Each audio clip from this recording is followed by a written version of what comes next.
কৃষ্ণনগর মানেই প্রাচীন বাংলার অন্যতম শিক্ষা ও সাংস্কৃতিক শহর। মৃৎশিল্পের জন্যও খুবই বিখ্যাত এই জায়গা।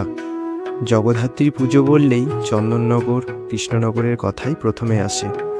তবে ঐতিহ্যবাহী জগদ্ধাত্রী পুজো বলতে কৃষ্ণনগরই সেরা। মহারাজা কৃষ্ণচন্দ্রের হাত ধরে জগদ্ধাত্রী পুজোর সূচনা।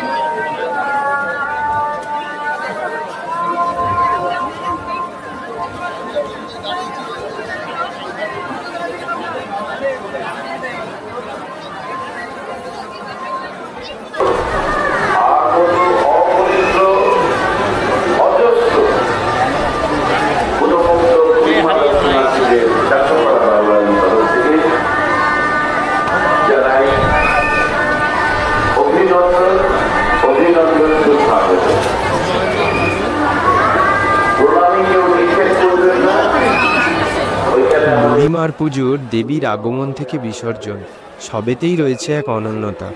কৃষ্ণনগরের সমস্ত প্রতিমা বিসর্জনের শেষে বুড়িমার বিসর্জন, আর বুড়িমা যতক্ষণ না বিসর্জন হয় ততক্ষণ রাস্তার দুধারে দাঁড়িয়ে থাকেন মানুষ। পুরনো রীতি মেনে আজও বুড়িমা কাঁধে চেপেই বিসর্জনের পথে যান। প্রতিমা নিয়ে রাজবাড়ি ঘুরে শহর পরিক্রমা করে তারপরে জলঙ্গির ঘাটে বিসর্জন দেওয়া হয়। প্রাচীনত্বের কারণ তো আছে বটেই, আরও একটি কারণ আছে, বুড়িমাকে কোনো কিছু মন থেকে চাইলে মা খালি হাতে ফেরান না।